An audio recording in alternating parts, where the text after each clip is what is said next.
Today's topic, do you need a tool belt? Short answer, maybe.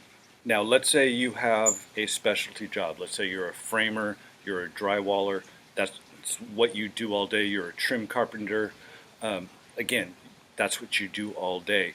Of course, you're going to need a tool belt. You can't carry your bag of tools all around with you. You need your stuff with you. And from what I've seen in my experience, there's no point in going out and buying a super expensive, like Occidental leather setup when you're just getting started. Figure out what you need, get some time on the job, and then start working on a good set of tools.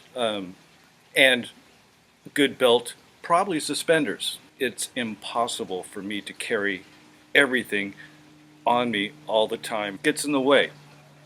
If I had a hammer hanging out while I'm trying to paint or install cabinets, things are going to be knocking around. It's just not practical. That's for me. Again, if you have a specialty trade, watch a different video. This one's not for you. There's plenty out there. Highly recommend Perkins Brothers Builders. They've got a couple that are really good on tool belts and what you need as a house builder.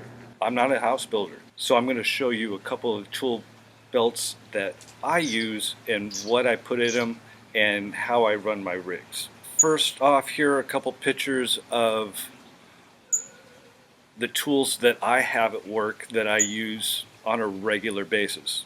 As you can see, that's impractical for me to be having on a tool belt. There's just too much. You can watch one of our other videos on my everyday carry bag to kind of get an idea of what I consider reasonable for taking on a job. But as far as tool belts go, let me show you how I run. If you watched our video on having a shop apron, you know I'm a fan of just having some basic tools with you all the time. When I'm working at home, I have a very small tool belt. Little DeWalt rig. Just some of the basic stuff that I need. My favorite 8-in-1, a multi-use screwdriver, utility knife, flashlight, pencil, and a good marker. Also make sure that I have a reasonable tape measure. Now, because I'm working at home, all my other stuff is out here in the garage. It's out in the shop. I can get to it relatively fast. Do I need to carry everything I'm doing? Let's say I'm doing a plumbing job. Do I need to carry everything with me? No. Do I, if I'm doing electrical, do I need to carry a big electric's tool bag? No, I'm at home. I'm not climbing ladders. I'm not out on a job site. But I have my basic stuff that I need all the time. Small, compact, doesn't get in the way, and if I do need to kick it off, climb under the house or something, it's pretty quick and easy. When I'm at work and I'm doing general stuff, I run one of two bags. I still haven't decided which one I like better. And shocking, they're both DeWalt. This one I like because this will slip into your back pocket, and then I added the Dickies belt so my pants don't sag. Basically, I run this one because I have a tendency to put things in my back pocket, and then over time, my back pocket rips out before the knees rip out. Beginning of the day, I go to my main tool bag and get what I need. Again, shocking, my 8-in-1. I grab a utility knife. I'll grab a marker, pencil sharpener. Always keep a flashlight on here. And then what else am I doing that day? Am I painting? Am I going to do electrical? What else do I need? Do I need a screwdriver? Well, that will go in for the day. That's the wrong one. Do I need my duckbill pliers? If so, that'll go in the bag for the day. At the end of the day, all this stuff goes back in my main bag, and I'm ready to start again for tomorrow. I do like this other DeWalt bag because it has a little bit more space, but it clips onto your belt. So again, I added the Dickies belt so things don't fall down. I might go back to this at some point, only because it has a little bit more space, but again, pants falling down, but it saves my back pocket because that's where everything tends to go. I also really like this CLC. It's small, it's lightweight, and what I really like about it is that you can put it on the left side, or you can switch it and put it over on the right side, depending on what you're doing. And that's the whole point. Another thing I like about this one is that it is pretty versatile. If I'm doing framing or demo, I put an extra hammer loop on the side.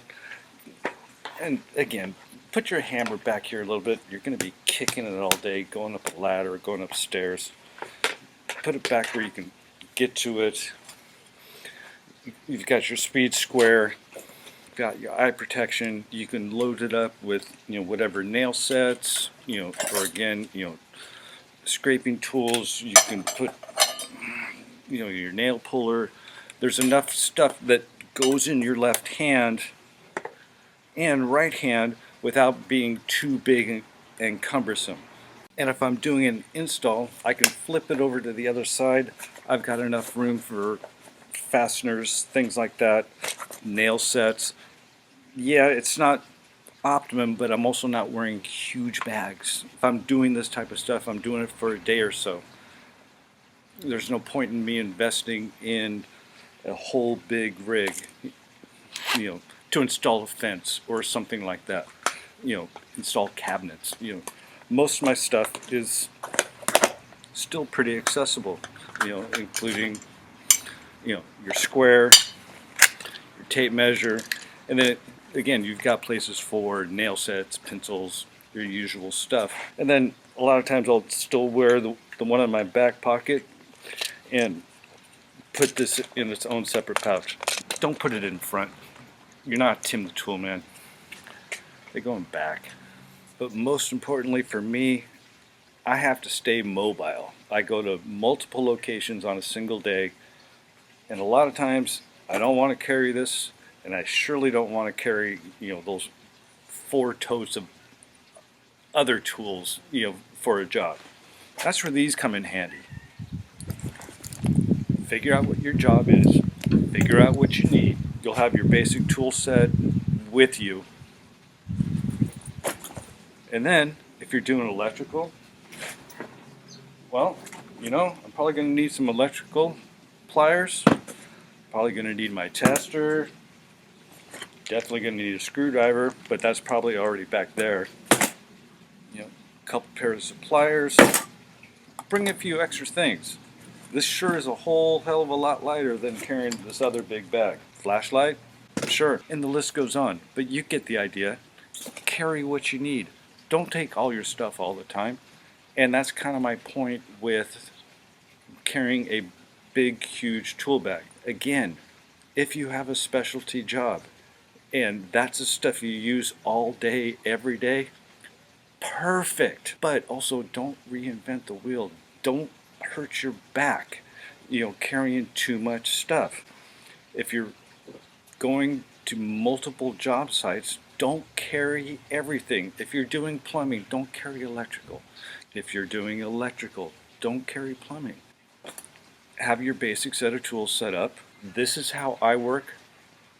Hopefully you got a couple tips out of this on maybe you can change how you work. And that's the point of this. Get organized, know what you have, be efficient, because efficient means time saved. Time is money. So this is William from primerpodcast.com. You can always send us an email at primerpodcast@gmail.com. Take a look at the website, primerpodcast.com, and make sure to hit that subscribe button. It really helps us out. Till next time, thank you.